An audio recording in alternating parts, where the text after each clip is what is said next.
After a while, realization set in, and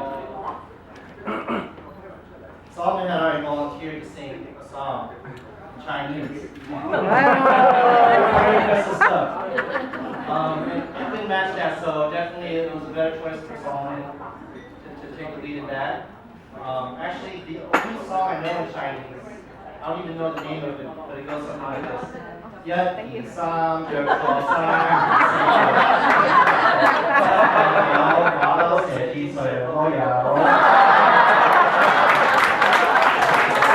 even need to know how to speak Cantonese to know that that doesn't quite capture the essence of what we're celebrating. So the other task at hand was to create a slideshow. And again, my parents wisely asked my sister, Candy, to take the lead on that because I'm not very computer savvy, and plus I don't have the patience to look through all the photos and compile a slideshow. So when my mom asked me to do this, I came to the sad realization she had no other choice. All the other, two other siblings already had their tasks at hand. So when my mom actually I started to feel that she had some regrets because she came to me and she told me very, very detailed. She said, "Justin, don't say anything bad about the family. only the good stuff." So I said, "Mom, don't worry about it. I got it." But a week later, I think after consulting with my dad for a little bit, they still had their concerns. And my mom came to me. This is a true story. Last week, she came to me and she said, "Justin, you know you don't have to make the speech very long at all. It could be very, very, very short." And then she added, "Or not at all. It's okay."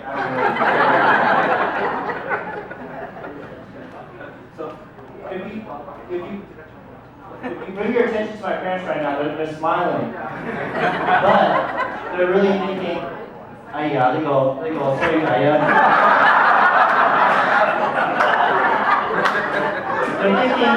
They're thinking, we should have asked Solomon to sing an extra song instead of.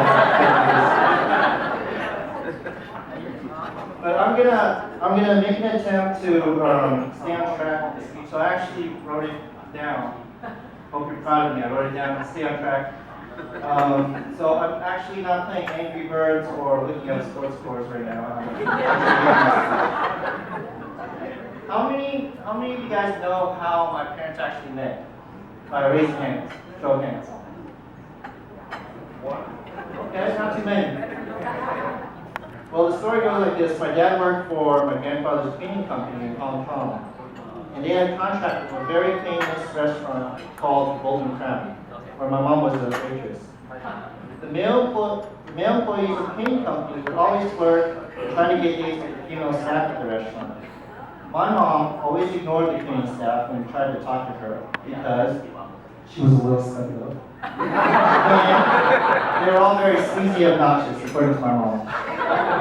At first, she assumed my dad was just like the rest of the cleaning staff, but after a while, she noticed that my dad would never try to flirt with anyone, was always professional, and was a very hard worker.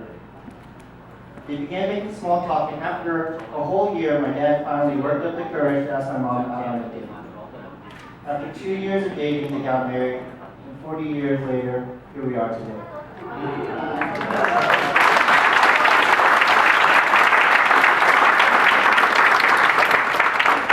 As a kid, listening to them argue over something as pointless as what the perfect texture of cooked rice should be, I often wondered, how had mom and dad stayed together for so long? Even as a child, I noticed that they were different in many ways, some of their personality traits being polar opposites. If you know them, you probably picked up on some of these differences.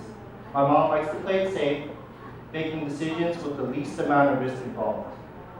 She is thrifty and saves money where she can. That is why, if you pay attention later on to my sister's slideshow, and you see photos of me and Solomon, you're going to see us with bowl cuts. But not only bowl cuts, they're crooked bowl cuts. Okay? And this is because we went to Mommy's Beauty Salon, which looked actually quite a lot like my parents' bathroom. My mom is also very much a homebody and doesn't like to travel, but especially if it's too hot, too cold, too rainy, too windy, too humid, too dry, too cloudy, too sunny, too many rainbows, and basically too much of any kind of natural element. She is also a very picky eater, and if you would let her choose, would eat Asian food 9 out of 10 times. When we were kids, the one place she would like to eat that wasn't Asian was Taco Bell. I don't know how she loved it for some reason. Now my dad, on the other hand, is a risk taker. He makes decisions not worrying much about risk as much as the potential for gain. He can be a big spender and isn't afraid to pay for quality. Usually mostly spends big for things for the business, but also spends big on things my mom really wants. Remember, when I said my mom was thrifty, I meant only the growing money.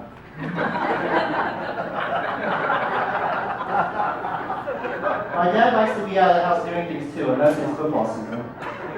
He's usually out running errands for the business. My dad also likes to travel a lot, especially Las Vegas. He is an adventurous eater and will try anything. One of his favorite lines is, "I'm willing to eat anything that moves." So parents, keep an eye on your small children. So how can two people that are so different stay married for 40 years? After analyzing their relationships as an adult, I found the answer to be simple. They absolutely need each other to function properly in society. Now, for a minute, imagine if both my parents had the same type of personality. Right? Yep. If both my parents were like my mom, who is a hard worker, doesn't like to take chances, and is very thrifty, they would have been able to save up a lot of money. I'm pretty sure they would have been able to save up a ton of money. However, we probably would have still lived life like we were poor. The money would probably have just sat in a bank account or under a mattress somewhere and never to be touched. I would have grown up eating nothing but Chinese food, maybe Taco Bell once in a while. And I would be standing here making this speech with a crooked bowl cut. Now imagine if both my parents had my dad's personality, who was a hard worker, a risk taker, and isn't afraid to spend money. I'm convinced we would have grown up rich, filthy rich, but then poor, really dirt poor, and then rich again, and then poor again. My parents would have changed tax brackets every year. There would be no middle ground, because if you could do me a favor, everyone, and raise your glass and help me toast. My parents, for the 40 plus years of commitment and love to each other, on behalf of my siblings, thank you so much for all you have done for us, all that you've taught us. I probably don't say this enough, but I love you both very much. Thank you for being great parents, and you've been better grandparents. Thank you.